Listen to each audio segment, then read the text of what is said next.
Thanks for coming to the first Wednesday in February, National Signing Day. It's a lot different than it used to be. It's a little bit more anticlimactic on the second signing day, but it was still a great day for four individuals that decided to sign with Colorado State and further their education and play college football here. So I'm excited about those four men. I'm excited about these 19 men that we have signed in this class. If you're just looking at it overall, I think we addressed some needs up front with the offensive line, to address some needs at receiver with bringing in four receivers when you lose two guys like Preston Williams and B.C. Johnson, and then at the defensive back position. It's been an area that we've been down in numbers the last couple of years because of some attrition, but I feel like we got some quality guys at that position in the defensive backfield. So overall, I'm pleased with this class. There could be a couple more surprises. It probably won't happen today, but maybe by the end of next week, there could be a couple more surprises that could come to add to this class, which I'm excited about. But right now with the 19 guys, I'm thrilled with those guys and thrilled that signing day is officially over, and welcome these guys to Colorado State University. Questions?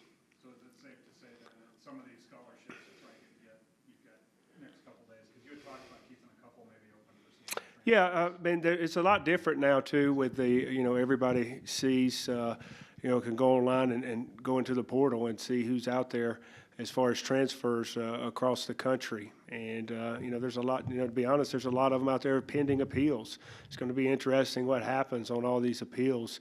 How many are going to be granted immediate eligibility? So there's a lot that I think that can still happen.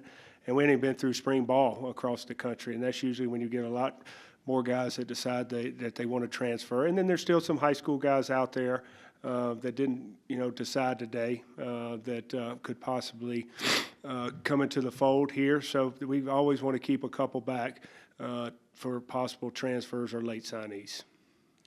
Mike, like you said, you addressed a lot of your needs in December, but coming out of that day, you said you needed to address running back.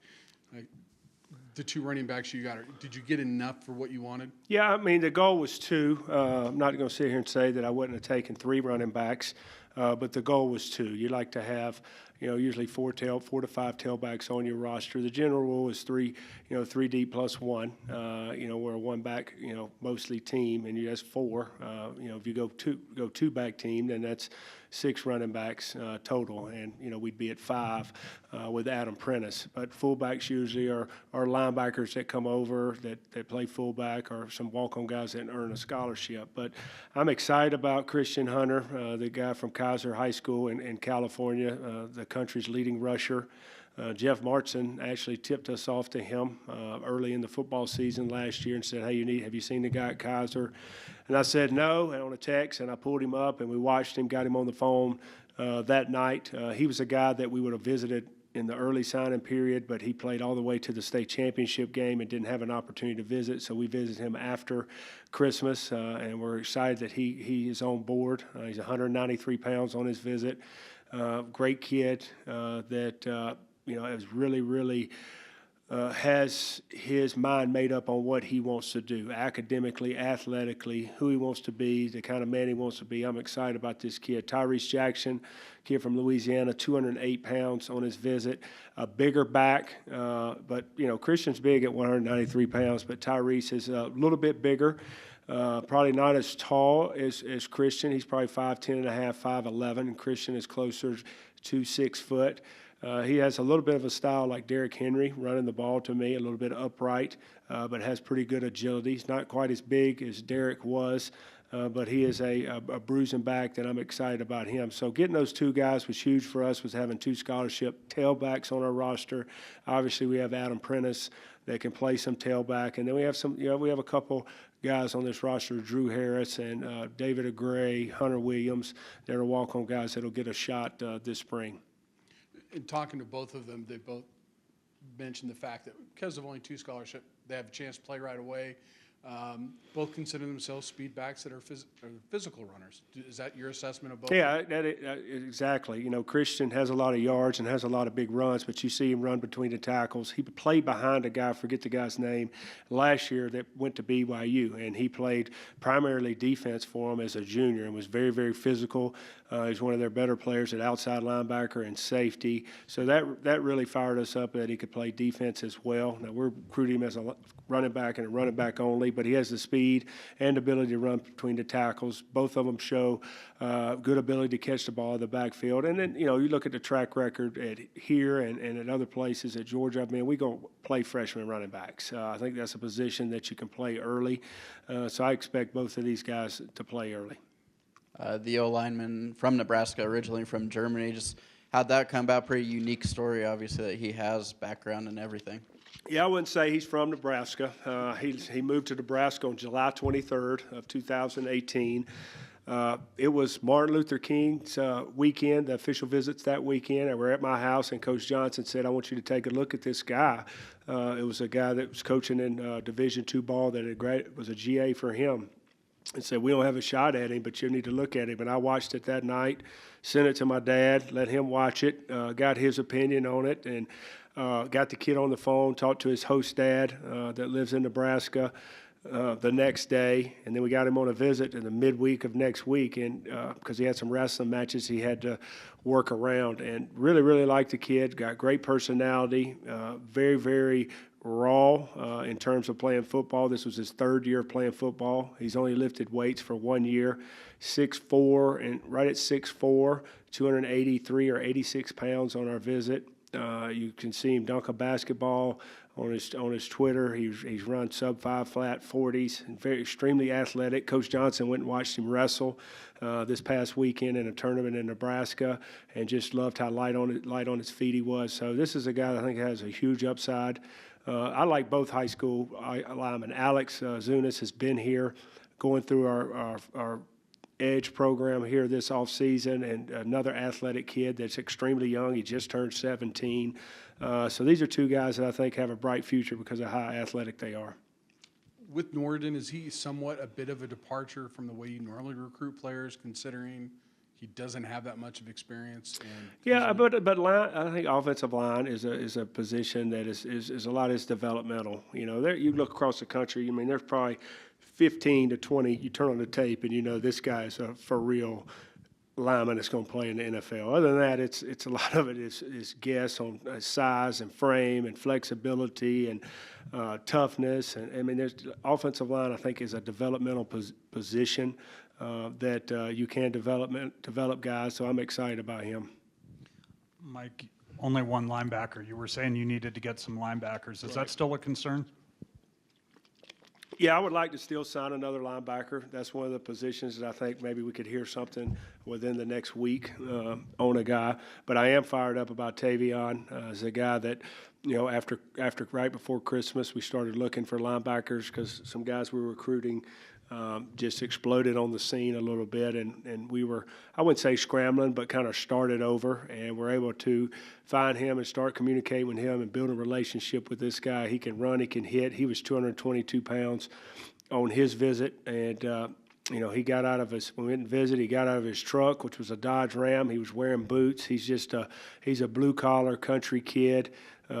Coach Gibson was talking to him the other day. He couldn't get him on the phone. So when you can't get somebody on the phone in today's world, you worry. If people don't respond immediately, you think they're visiting somebody or talking to somebody else. It's like when the girl didn't answer your phone call back in the day. So you get a little bit worried, but he told, no, Coach, I was just out shooting some guns and, out in the country. He's just a country kid. He doesn't fish, though, but, he's a blue-collar kid that I think would fit in. But, I would still like to sign another linebacker, whether it's in a graduate transfer or, there's a possible kid that I can't talk about right now that is out there still.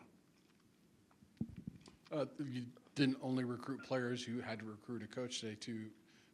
What about Perkins has attracted you to have him? Yeah, I was feeling good. I've talked about consistency, I think, in December, and I don't know if I saw any of you guys after after then about, the consistency on the coaching staff, and kind of when you get through January 1st, you feel pretty good, and then, it was bang, bang, bang, and about 7 days, 3 coaches departed. But I'm excited for all 3 of those guys. Coach Davis going to the University of Maryland, Coach Lewis to Boston College, and then last Coach Whitted to Green Bay Packers. And we started. Coach Lewis was first, and started interviewing some defensive back coaches. And Anthony was a guy that I had considered. Last cycle, he worked with Coach Johnson at Ohio. Came highly recommended. I know a couple guys at the Bucks that called on his behalf last year, and we ended up, going with Coach Lewis because some connections Coach Janzik had and some references that he had, and we interviewed him, and I felt real comfortable with him. And this year, those same guys started calling on Anthony's behalf again. And then just talked to him on the phone and talked to people that knew him and had coached with him. I had to pull out the film of when we played him in Boulder when I was at Georgia, and I saw a number 7 on his profile. So then I thought he was lying that he didn't play. I said, I don't know about this guy. He told me he was a 4-year starter, and I can't find him in this whole game. And then he told me he was number 46, and 46 did play at safety. So I felt better about him that he was a man of his word. But very, very intelligent, has coached the position. He is from the state of Colorado. He's been hired for, about a week to 10 days now, but I told him it took longer background check because he played at that other school up the road. But he got cleared, and he just had his second child. He was here on his visit, and his wife was 40 weeks pregnant. They had it like 3 days when he got back home after he left Fort Collins. So he's going to be here this Saturday or Sunday, be here in time to get started for spring ball. Do you hope to have a wide receivers coach? I'm not going to rush that, that position right now. There are a couple people that I'm talking to, but, I don't want to say, hey, I got to have somebody right now. The plan is right now for spring ball, if I do not have a receivers coach in place, that Coach Letson will coach the receivers during spring ball, and I'll coach the quarterbacks. That's the plan.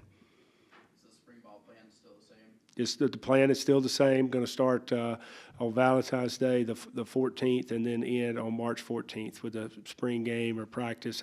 However, right now we got pretty good depth. We did the board this morning and put everybody lined up where everybody's going to be during spring practice. I think we've got pretty good depth, but you never know kind of what happens during spring ball sometimes with injuries. But it's a lot better than it was last year. I mean, we had close to a dozen guys out with injuries that weren't able to practice with a new staff and a new line coach. Right now, Anthony Hawkins is out. He had the surgery, off-season surgery. Jeff Taylor will be out again, which is disappointing, but they're doing very well right now in the rehab and in the conditioning phase. And then Anthony Giusti. So right now it's three guys that are out for spring ball. Is your roster still intact? Have you had? I know Darius Wise left, but did anybody else? Yeah, we've had a couple other people that decided that they're no longer on the football team. R.J. Jean is one of those, and Salofi Nawa is going to go ahead and graduate. So those 3 right now at this moment. Strength coach, how's that? Right now, Joey G. Garasso. Good job. I should know that. I say Coach Joey. Coach Joey has been an interim strength coach for us since Ryan left close to 2 weeks ago. I'm not sure how long ago it was, but I've been on the road and the days kind of run together. But I think it's close to 2 weeks that Coach Davis has not been here. He's in an interim phase right now, but a decision should be made here shortly what direction I go with the strength coach. How important a hire is that? That seems like one of the most important ones. I think it is an important hire. It's something that, if you've heard me talk, that I've stressed that we're going to do this offseason. We've got to get stronger, and I feel like the first 2 weeks we've been doing a really good job. Kids have been over here nonstop in the weight room, not just for the mandatory stuff, but for extra voluntary stuff. Stretching. Today's an off day, and I kept looking down in the weight room. There's close to 50, 60 guys down in there stretching and getting on the bike and getting loose and getting ready for tomorrow's run at 6 a.m. So I'm excited where we're at right now. We're really only a little over 2 weeks in of our program because we start school so late with January 22nd being our first day. But our guys are in a good place right now. Not getting too much into the strength a little bit right now because spring ball is so early with February start. but we'll have a good 6 weeks there after spring ball to really dive into hopefully having some gains in the strength department. Mike, touching back on Nori and guys that you've recruited with kind of non-traditional football backgrounds, what have been some success stories that you've found through your coaching career at the college level doing that? I mean, have there been some kind of strange scenarios where you've found a kid and just out of nowhere he became something like that? Well, I mean, not really. Germany, the two guys here, Bombeck and now Nuri. Bombeck, played for us last year as a guy that came over to America and went to junior college because he wanted to play college football. And, we were one of the schools that recruited him, and we were able to get him here, and he's did a nice job last year for us in a reserve role. Nuri's another non-traditional, and I think his story's still to be written. But I haven't had a lot of international experience. Ryan Williams would be the guy for that on women's basketball. On the international side, our coach, our golf coach, they've got a lot of international students. The one success story I tell a lot of people a lot of times is Tim Jennings, played corner for us at Georgia, and it was a Shrine Bowl that goes on in the North Carolina, South Carolina. And it wasn't my area, South Carolina. I had North Carolina, but I was at Shrine Bowl practice, and the guy that had South Carolina wanted me to go watch practice. And we were recruiting a guy by the name of Troy Williamson. He ended up going to South Carolina. He was extremely fast from Silver Bluff High School. I mean, he ended up playing for the Vikings, I believe, for a few years in the NFL. And I'm at practice, and this kid just keeps making play after play after play. And I'm like, I called the guy that had the area. I said, Troy, I mean, he's pretty out here and he can run, but this kid out here that's probably 5'6" is making every play on the field. And this was probably a month to go before signing day, and we didn't do anything. We brought him in the last weekend. He had South Carolina State. He ends up signing with us. He starts as a freshman. He plays close to 8 years in the NFL. Thomas Davis, who's played 14 years in the NFL, linebacker, was a guy that our first year at Georgia, the defensive coordinator, Brian Van Gorder, went and watched him play basketball and said we need to offer this guy a scholarship from Randolph Clay. Randolph's a county and Clay's a county. There's only one school in that county, so they combine them. I mean, it's in the middle of nowhere.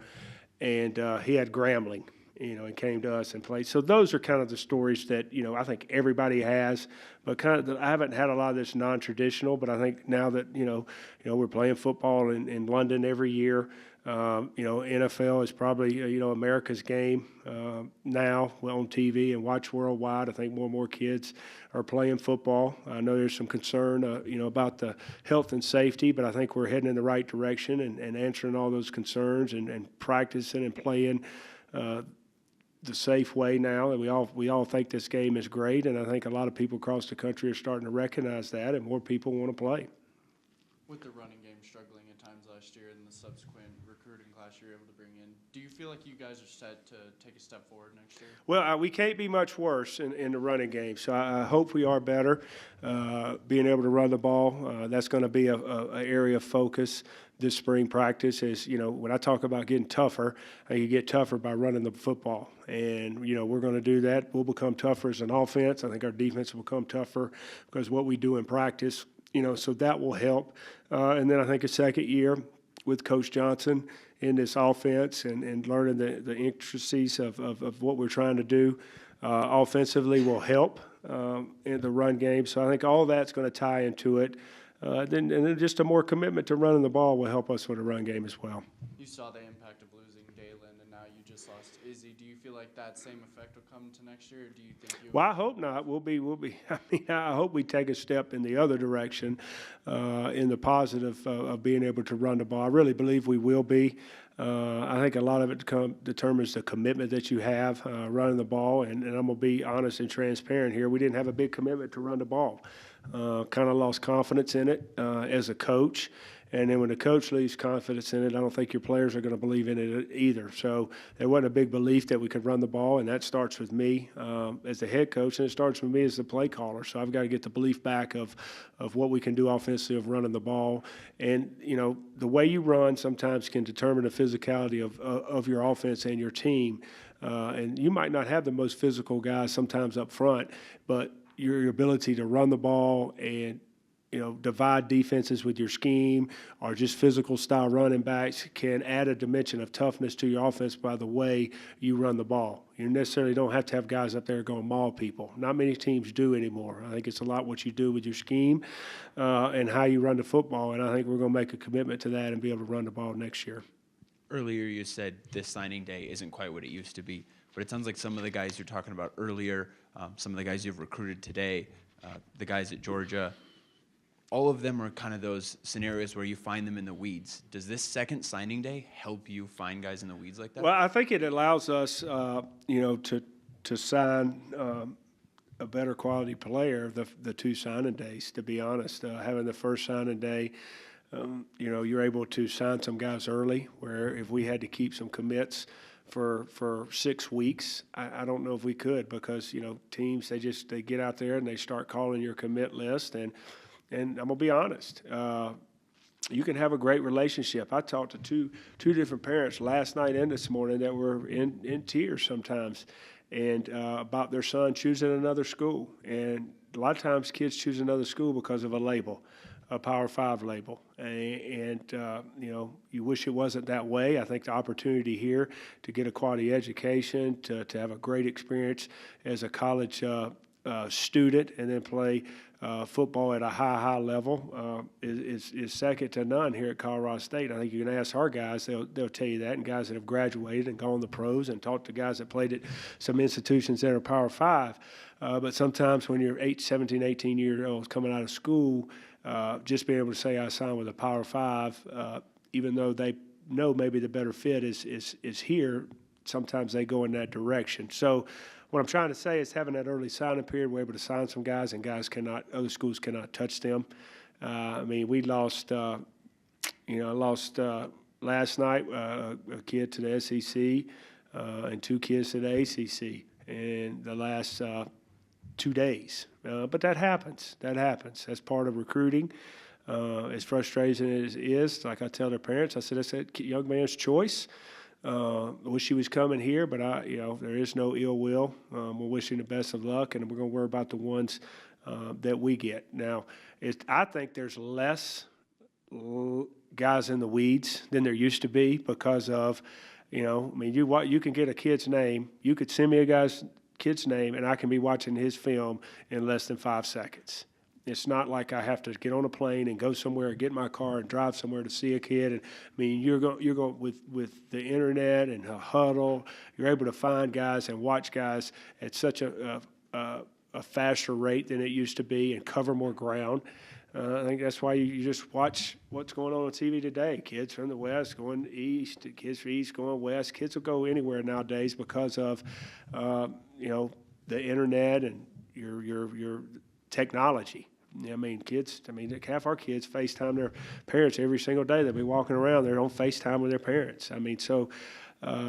Kids travel more. It's not as much uncomfortable to maybe leave home as it once was, and then there aren't a lot of secrets anymore of guys. Now, this kid from Germany was a little bit of a secret because he didn't get to school till right before camp started in August, and Nebraska knew about him in some of the schools near Nebraska, but a lot of the coaches that went by in the spring, he wasn't there, so he's a little bit of a secret. You get some of those type of players that come on their senior year, that you've got a chance that maybe a big school is not going to recruit him or come in late because they didn't know about him, and he's kind of a sleeper developmental guy.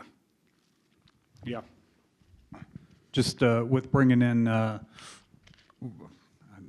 Nuri. With bringing him in, how much, what level, did Bombeck play a role in that? Well, Did you get them talking to each other at all along the way? Bombeck doesn't say much. This kid doesn't stop talking. I don't know if you talked to him on the phone. He does not stop talking. But Bombeck happened to be, he was over here on a Wednesday, which is one of their days off. I think it was Wednesday, and I said, Bombeck's in the weight room. Did y'all get him to meet Bombeck yet? They're both from Germany. And then I think Coach Johnson took him in there. They said hello. They're not really near each other. This kid's I think he's only lived in Germany for 4 years. He was actually from Tunisia before that. But his mom lives in Germany now. And but they did. I don't know what they said. But this kid does, Nuri speaks 4 different languages. I don't know if Bombeck speaks 4. He just tells me I'm a pass rusher. I need to rush the passer. So that's about all Bombeck says, and stays mad at me. But I did get him to smile and say hello, Coach Bobo, the other day. But they did talk, but I don't think it played a huge role in the decision. I think he came up here. He felt comfortable with us. I think he felt comfortable with the players he went out with. And stayed with on his visit, and then after when I left, I had to catch a plane to go see. Actually, was flying to see the Christian on a home visit, and he had not committed, and he still had his meeting with Coach Johnson. Which Coach Johnson, I think he kept him grinding him up a couple hours and went over technique, and then that next morning, or maybe it was that night, he called and said, "I'm coming." So. And when he left, he was like, it might be closer to signing day. But I think once he had the meeting and probably got back home, he felt like, hey, I need to say I'm coming to Colorado State. Other than linebacker, are there any other spots where you still feel like you could use a few more bodies, or do you feel pretty good about the overall distribution? Well, I mean, I'm looking at the numbers this morning on our depth chart. We have pretty good depth at all the positions. I think, you never can, if you ever can find a guy that can, a D lineman, those are hard to find sometimes, or a pass rusher. I'm never going to say never at that position, or just a quality player. Definitely possibly a linebacker, but then it could just become best available at a position that we feel is a quality player that can help us be successful here. And then it could be, hey, we're going to save them, to next year if we don't have a guy. I'm not just going to sign a guy to sign a guy. I mean, there were guys that we could have signed at the linebacker position, but I didn't want to sign them. I didn't feel like they were going to help us win the Mountain West, so we didn't end up not going on them, and we were going to be patient.